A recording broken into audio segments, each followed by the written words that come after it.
Hello students, एक बार आपका अपना स्वागत है आपके परम प्रिय चैनल सिव इंग्लिश ग्रामर क्लासेस में। मैं आपका अवधेश सर आपका हार्दिक स्वागत करता हूं। स्टूडेंट्स, मैंने आपको फ्यूचर के इंडिफिनिट कंटेंट को करा दिया है। उसके बाद फ्यूचर में आपका दूसरा बहुत मोस्ट इम्पॉर्टेंट टेंस आता है, फ्यूचर कॉन्टिन्यूअस टेंस। आज हमारा यही विषय रहेगा और मैं विश्वास के साथ कहता हूँ कि आप थोड़ा सा ध्यान दे देंगे तो ये जीवन में नहीं भूलेंगे। बहुत कम समय में, जिसे सीखने के लिए काफ़ी मेहनत करनी पड़ती है, लेकिन यहाँ पर आप थोड़ा सा वीडियो अगर मेरा ध्यान से देखेंगे तो आप कभी भूल नहीं पाएंगे। तो आइए हम अपना विषय प्रारंभ करते हैं। हमारा आज का कंटेंट है फ्यूचर कॉन्टिन्यूअस टेंस।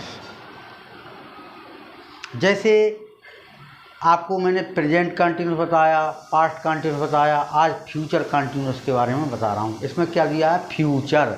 फ्यूचर का मतलब आने वाला समय, जो आएगा भविष्य में।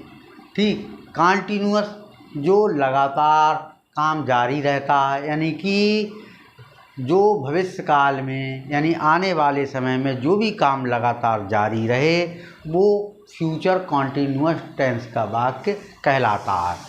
इसमें मुख्य बात क्या है कि सब्जेक्ट के द्वारा यानी कर्ता के द्वारा कोई भी कार्य भविष्य में लगातार किया जाए, यानी कर्ता के द्वारा कोई भी ऐसा कार्य जिसमें मूवमेंट हो। ठीक है, तो इसकी पहचान क्या है? जिन वाक्यों में मुख्य क्रिया के साथ रहा होगा, रही होगी, रहे होंगे, रहा होगा का प्रयोग होता हो, तो ऐसे वाक्य जो हैं फ्यूचर कंटिन्यूअस टेंस के अंतर्गत आते हैं। जैसे मैं आपको उदाहरण देता हूँ कि मोहन जा रहा होगा, या सोहन खेल रहा होगा, वह पढ़ रहा होगा, तुम दौड़ रहे होगे, यानी कि जो भविष्य में कार्य लगातार जारी हो वो फ्यूचर कॉन्टिन्यूअस टेंस की श्रेणी में आता है। इसमें हेल्पिंग वर्ब विल बी या शैल बी का प्रयोग किया जाता है। उसके बाद में B1 में ING लगा देते हैं। ये मुख्य बात है। अब तो इस समय अगर आप विल बी लगा देंगे प्लस वर्ब की फर्स्ट फॉर्म ING लगा देंगे, किसी भी कोई भी आपका सब्जेक्ट हो, चाहे एक वचन का हो या बहुवचन का हो, तो भी सही माना जाएगा। लेकिन फिर भी अगर हम नियम के अंतर्गत आते हैं तो IB के साथ ही हम शैल बी का प्रयोग करेंगे तथा अन्य सब्जेक्ट के साथ विल बी का प्रयोग करेंगे। उसके बाद B1 का प्रयोग करके ING लगा देंगे। अब आप इसका स्ट्रक्चर देख लीजिए, स्ट्रक्चर ऑफ फ्यूचर कंटिन्यूअस। अब जो अफर्मेटिव सेंटेंस के बारे में बता रहा हूँ, अफर्मेटिव कौन से सेंटेंस होते हैं? जिसमें बात निगेटिव में ना हो, जिसमें बात कोई प्रश्नवाचक में ना हो। जैसे मैं कहूँ कि वह पढ़ रहा होगा, तो ये कैसा वाक्य है? अफर्मेटिव। ना तो इसमें नहीं का प्रयोग किया गया है, ना क्या, क्यों, कहाँ, कैसे, किसका प्रयोग किया गया है, यानी कि ना तो प्रश्नवाचक है और ना ही नहीं का प्रयोग किया गया है। तो ऐसे वाक्य अफर्मेटिव की कैटेगरी में आते हैं। इसके बाद दूसरा आता है निगेटिव कैटेगरी। निगेटिव में नहीं का प्रयोग किया जाता है। अब नहीं क्या है? जैसे सब्जेक्ट आपका जो भी दिया हुआ हो, पहले सब्जेक्ट आएगा, उसके बाद में विल या शैल का प्रयोग करेंगे। जैसे IB का अगर है तो उसमें शैल का प्रयोग कर देंगे, अनुसार विल का, प्लस उसके बाद नॉट आएगा, फिर बी आएगा। तो यहाँ पर ध्यान देने की जो मुख्य बात है, यानी विल और शैल, बी के बीच में नॉट आएगा, यानी विल और शैल प्लस नॉट प्लस B1 का प्रयोग करेंगे, प्लस ING लगाएंगे, उसके बाद ऑब्जेक्ट का प्रयोग करेंगे। अब यहाँ पर जो मेन बात आती है, यहाँ पर कन्फ्यूजन पैदा होता है इंट्रोगेटिव में। अब इंट्रोगेटिव क्या है? यदि आपका WH फैमिली का कोई भी शब्द दिया गया है तो ठीक है, अगर नहीं दिया गया है तो जो भी आपकी हेल्पिंग वर्ब है विल या शैल, उसको सब्जेक्ट से पहले लगा देंगे, यानी कि विल या शैल का प्रयोग करेंगे। अगर WH फैमिली का वर्ड है तो वो, फिर विल या शैल लगा देंगे, उसके बाद सब्जेक्ट, फिर बी आएगी, B1 आएगी, ING लगेगी, फिर ऑब्जेक्ट आ जाएगा, क्वेश्चन मार्क चिन्ह लगा दिया जाएगा। अब नेगेटिव इंट्रोगेटिव होता है, तो अगर WH फैमिली का है तो ठीक है, और उसके बाद में फिर विल या शैल, फिर सब्जेक्ट आ जाएगा, फिर नॉट आ जाएगा, बी लग जाएगा, B1 का प्रयोग, और वर्ब में ING लग जाएगी, फिर ऑब्जेक्ट लग जाएगा, क्वेश्चन मार्क चिन्ह लग जाएगा। अब मेन बात यहाँ पर जो आती है वो हमारी ये आती है कि अगर इंट्रोगेटिव में हमने आपको बार बार बताया है, ये अगर वाक्य में जैसे पहले क्या दिया गया है, जैसे हम कहें क्या वह खेल रहा होगा, तो उत्तर आएगा हाँ या ना, तो इसमें WH फैमिली का कोई मतलब ही नहीं है, तो इसमें हेल्पिंग वर्ब को हम पहले लगा देंगे। अगर उत्तर ऐसे आ जाता है कि WH फैमिली का आ जाए, जैसे वह कहाँ खेल रहा होगा, वह क्या खेल रहा होगा, वह क्यों खेल रहा होगा, यानी सब्जेक्ट के बाद में अगर कोई WH फैमिली का जैसे प्रश्न सूचक कोई शब्द आता है बीच में आ रहा है, तो उसमें पहले जो WH फैमिली का वर्ड है वो लाएंगे, उसके बाद फिर हेल्पिंग वर्ब का यूज करेंगे। लेकिन स्पेशल केसेस में क्या करते हैं, स्पेशल केसेस क्या होता है, यदि कोई WH फैमिली का वर्ड है जो सब्जेक्ट का कार्य कर रहा है, यानी कि जो सब्जेक्ट का काम कर रहा है, तो उसको लाएंगे, उसके बाद में विल बी या शैल बी का प्रयोग करेंगे, फिर B1 का प्रयोग कर देंगे, और फिर ऑब्जेक्ट लगा देंगे, क्वेश्चन मार्क चिन्ह लगा देंगे। नेगेटिव इंट्रोगेटिव में होता है तो WH फैमिली का जो भी शब्द है वो अगर सब्जेक्ट का कार्य कर रहा है तो उसको पहले लाएंगे, उसके बाद में फिर विल नॉट बी या शैल नॉट बी का प्रयोग करेंगे, फिर B1 में ING लगा करके फिर ऑब्जेक्ट लगा देंगे। अब यहाँ पर जैसे मैं एक आध सेंटेंस आपको अभ्यास करा रहा हूँ, थोड़ा सा देखेंगे। जैसे वाक्य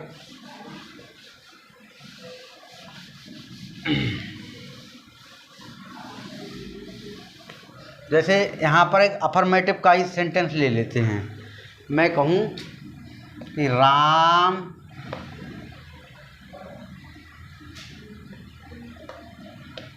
पढ़ रहा होगा। अब ये बात आ गई, रहा होगा, रही होगी, ये आ गया, यानी पढ़ने के साथ में हमने ये जोड़ दिया। ठीक है, तो फ्यूचर कंटिन्यूअस की पहचान क्या है कि क्रिया के साथ रहा होगा, रही होगी, रहे होंगे आता है, यानी कि सब्जेक्ट के द्वारा कोई भी कार्य किया जाए। अब कार्य का करना है तो इसलिए टेंस में आया, और क्रिया क्या है, पढ़ना, उसके साथ में रहा होगा, रही होगी आएगा, तो ये फ्यूचर कंटिन्यूअस टेंस का वाक्य कहलाएगा। ये हमने पता कर लिया। तो इसका नियम क्या है, ये कैसा है, अफर्मेटिव है ये। तो जब अफर्मेटिव है तो इसमें सब्जेक्ट को पहले लाएंगे।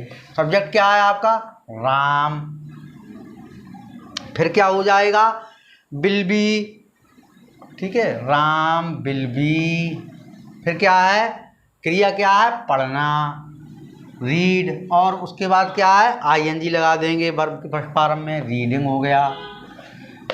ठीक है, अगर मैं कहूँ राम किताब पढ़ रहा होगा, अगर इसमें ऑब्जेक्ट जोड़ दिया जाए किताब, तो अब किताब है तो रीडिंग बुक, बुक हो जाएगा। अगर इसी में एक चीज़ और जोड़ दी जाए कि राम 8 बजे किताब पढ़ रहा होगा, अब इसमें हमने जोड़ दिया जैसे राम 8 बजे किताब पढ़ रहा होगा, इसको और बड़ा कर देते हैं, राम 8 बजे।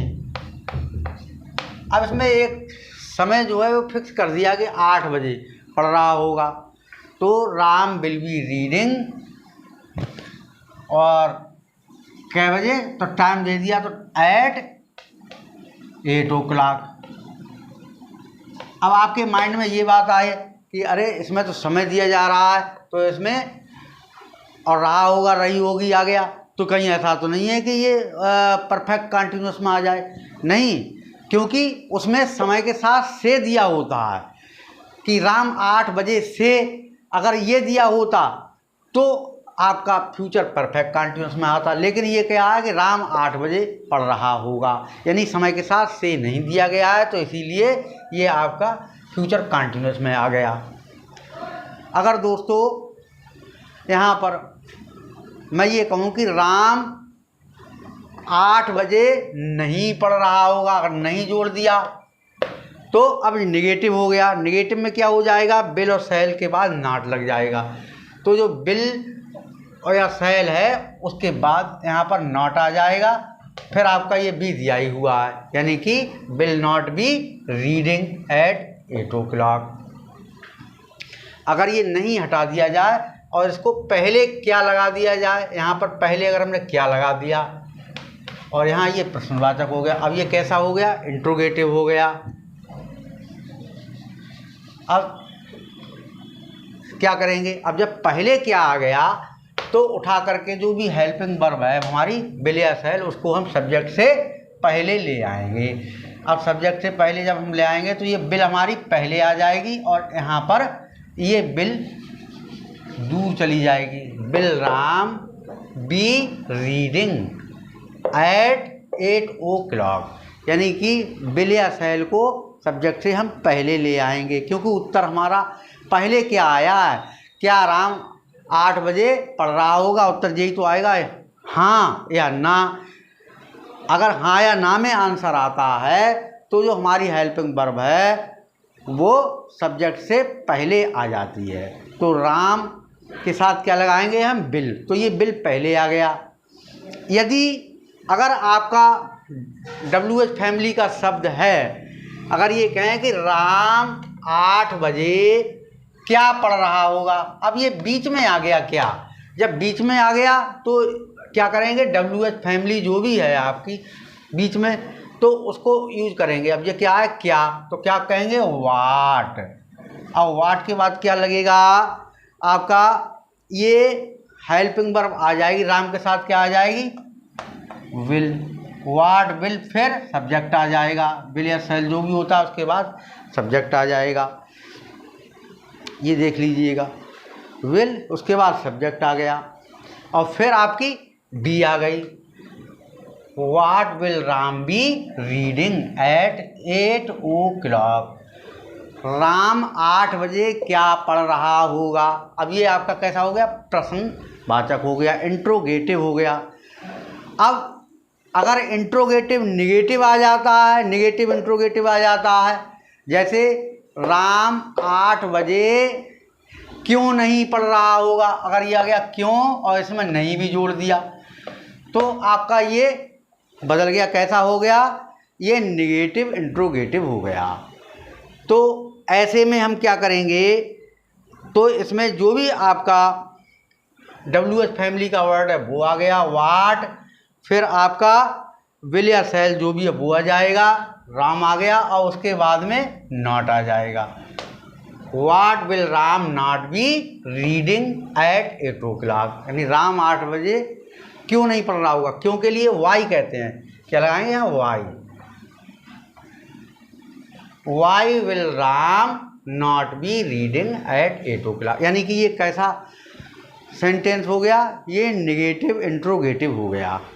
यदि आपका स्पेशल केसेस में हम जब पहुंचते हैं तो उसका भी आप देख लीजिए। मैं ये कहूँ आपसे कि राम की जगह मैंने ये कह दिया कि कौन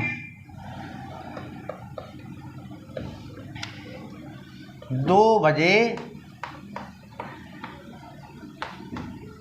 खेल रहा होगा। अब रहा होगा, रही होगी आ गया, ठीक है, कौन दिया हुआ है, तो यही सबसे पहले ये देखेंगे स्पेशल केसेस में आता है, यानी जो कौन है, यानी कौन काम कौन कर रहा है, कौन, कौन खेल रहा होगा, तो कौन के लिए क्या कहेंगे, हु, और अकेला है, रहा होगा लिखा हुआ है तो विल आ गया, हु विल, और विल या सेल जो भी आ जाता है उसके बाद बी लगा देंगे, who will be playing. At 2 o'clock। अब ये क्वेश्चन मार्क चिन्ह आ गया। तो कौन दो, अगर मैं इसमें ये कहता कि कौन 2 बजे से खेल रहा होगा तो वो फ्यूचर परफेक्ट कंटिन्यूस में आ जाएगा, वो अलग चीज़ है। यानी कि समय के साथ से देते हैं तो वो टेंस काय में आ जाता है, परफेक्ट कंटिन्यूस में। और समय के साथ से नहीं दिया गया है, केवल एक ख़ास समय दे दिया उन्होंने। तो यहाँ पर आप ये समझिएगा कि ये फ्यूचर कंटिन्यूस में है। तो मैंने बहुत कम समय में आपको फ्यूचर कंटिन्यूस के बारे में समझाने की कोशिश की है। अगर आपने 2-1 बार मेरा वीडियो देख लिया तो निश्चित ही आप इसको बहुत आसानी से सीख सकते हैं और इसको अपने जीवन में उतार सकते हैं। कोई भी चीज़ सरल नहीं है, कोई भी चीज़ कठिन नहीं है। कठिन वही चीज़ है जिसकी प्रैक्टिस ना हो, और सरल वही चीज़ है जिसकी आप प्रतिदिन प्रैक्टिस करें या आपकी मेमोरी में कैसे याद हो सकती है। तो ये हमेशा काम आने वाली चीज़ है जीवन में, चाहे इंग्लिश स्पीकिंग का हो मामला, चाहे स्टोरी बनाने में हो, चाहे आपकी जो भी रनिंग मेथड में आप यूज करेंगे तो भी इसकी आवश्यकता पड़ेगी। तो मैं इसी के साथ अपनी बात समाप्त करता हूँ। जय हिंद, जय भारत।